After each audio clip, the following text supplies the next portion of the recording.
Hello, this is our presentation for ECA 405, Design 3. Our project is the music scoring apparatus. Our group number is SD2023. My name is Joel Johnson, And my name is Zach Franklin. and our advisor is Scott Hobie. Project requirements. The function of this music scoring apparatus will be to listen to an audio signal created by a musical instrument or set of instruments and convert the signal into a constant MIDI stream. It will do this by first detecting the note as being played by the instrument or set of instruments, and then convert this note/signal from analog to digital. Using that digital information, we are able to convert that analog signal into a MIDI format through software. The MIDI stream can then be fed into scoring software, which can be used to generate sheet music. Our input voltage, what we designed our music scoring apparatus to take, is 120 volts RMS. Our power supply then outputs plus or minus 15 volts and 5 volts. Our project as a whole draws less than 3 amps. It is a low wattage, low powered design, but it does create e-waste at the end of its lifetime. Some ethical considerations include the possibility for this device to be used as plagiarism. That is not the intent of this device. Some global considerations include the fact that our device would lessen the work hours for composers and musicians in the process of making sheet music. That would mean it would be easier to send over sheet music over email to other artists, and it would be a lot easier to share um, your work with other people. That would improve composers' overall efficiency and increase their potential earnings. Fast production will lead to more music production.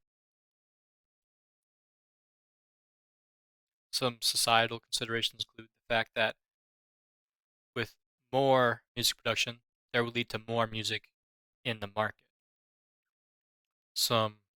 Something we implemented into the ADC and MUX PCB is LED lights. 7 of the lights are for note selectors and octave selectors, so we can see when those are being fired. And 4 more LEDs that are connected to the communication lines between ADC and the Raspberry Pi. Some technical considerations. Our device detects 84 out of the 88 notes on a piano. That is 7 octaves, 12 notes per octave. Our device is designed to work in room temperature, and it can perform anywhere between negative 20 degrees to 120 degrees Fahrenheit.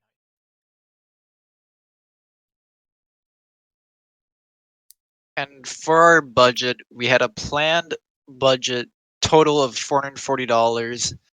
We had about $100 for all of our PCBs, $200 for all of our parts for these PCBs, and then our case was planned out to be $100, and we had a contingency of about 10%.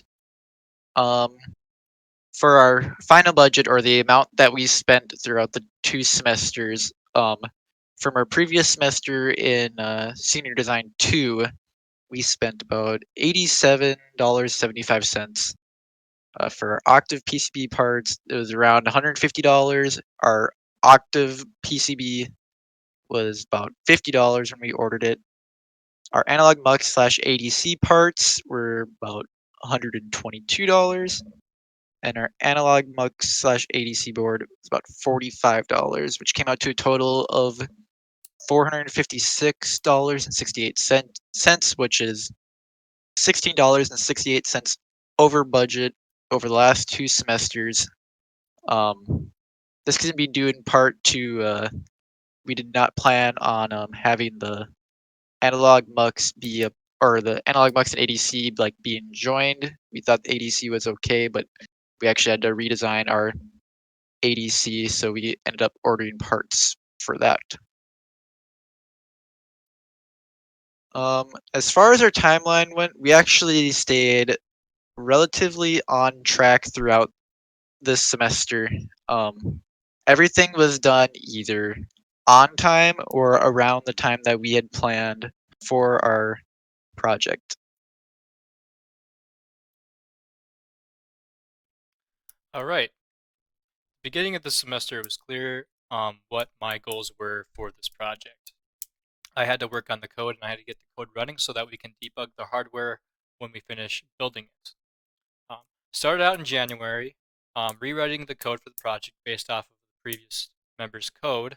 A lot of changes had to be made. So many changes, in fact, that it would have been easier to just rewrite it from the ground up than it would be to just take the old code and edit it until it works for what we wanted to do. The code was a throughout the entire semester kind of thing. Uh, we changed it as we went along because the whole purpose of it was, in the long run, to debug the hardware and get a working project. We cared less about aesthetics and more about functionality uh, with regard to the code. I worked with redesigning the MUX/ADC PCB. We took the MUX PCB and the ADC PCB and we combined them into one board. We drastically decreased the amount of space we were using on the PCB itself, and we actually ended up with a much smaller board than either of the two boards combined from our previous version. Uh, we got that done over spring break, and after spring break, I finished soldering the Octave PCB. Um, it was then after soldering the Octave PCB that we used the code in junction with the Octave PCB to debug and find out what needed to be fixed on the Octave PCB and to get it running. I created a brand new GUI for those purposes.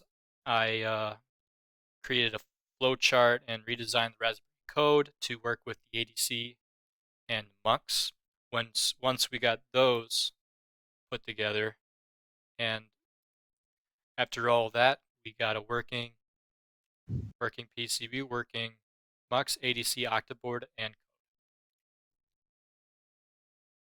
All right, and my main focus throughout the semester was more on our hardware aspect of things, making sure everything was assembled and working properly.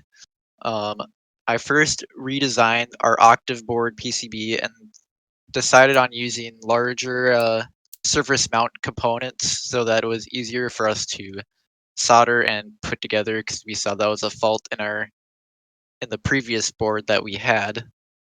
Um, I then ordered all the parts for this new PCB and then aided in the soldering of the octave board after Joel had done all of the surface mount parts.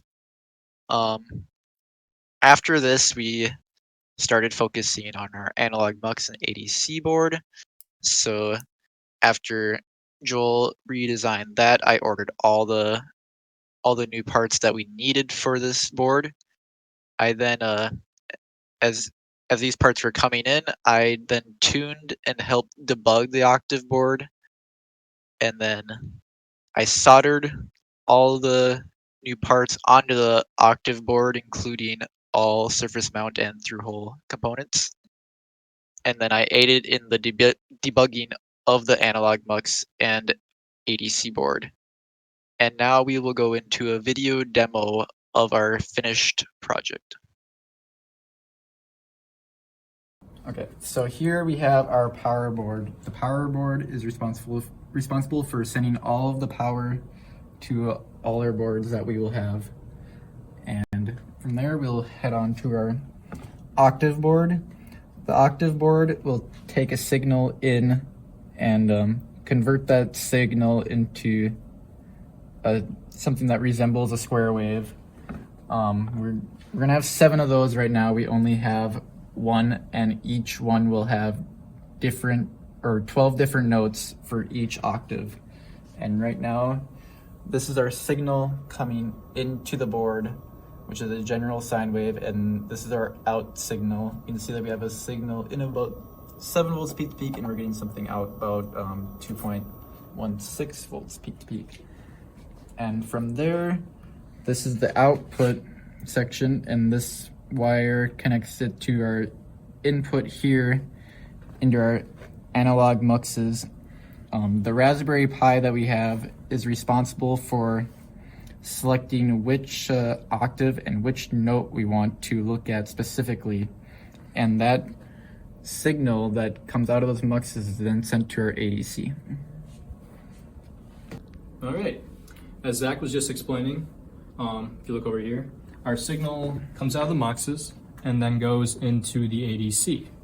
Our Raspberry Pi, which is this device right here, picks up the volume that the ADC reads off of the analog signal and interprets that binary signal as the volume of that note, that particular note on that particular octave. Now let me show you how we select that note and that octave in our code. We have this GUI here, and we're able to go into this mux tab and select a specific octave. Now the octave that we need to select is octave 3, because we only have one line connected from the octave board to our mux, and that is octave 3, and that is on note B. We should have a signal connected to that particular line from our device up here, our signal generator. Our signal generator is outputting a sinusoid, as Zach showed you, at a frequency of close to a B note on octave 4. That is somewhere around 494 hertz. Right here we actually are emitting 497 or 498, but that's close enough for this demonstration. What we should see the code picking up is something similar to the square wave that the octave board is filtering out from that. Now let's take about 1,000 samples to see what kind of waveform, so that we can kind of get an idea of what we're looking at. Okay,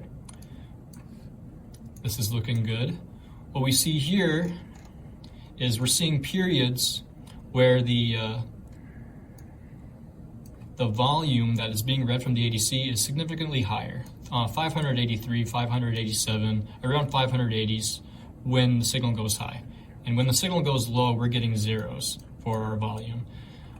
As you can see, we are reading off note B on octave 3, and our timestamps here on the right show the various samples that we're taking. If you scroll through this, it is periodically switching back and forth between going low and going high. And you can notice that, you also notice that when our signal drops significantly quickly and raises much slower. So our signal starts low, slowly raises to the peak voltage that it's supposed to be, and then drops almost instantaneously. So that seems to be what we should expect from this waveform right here, where the signal drops very quickly, it stays at 0 for a short period of time, slowly raises to the high value, and stays at that high value for a longer period of time before continuing the period.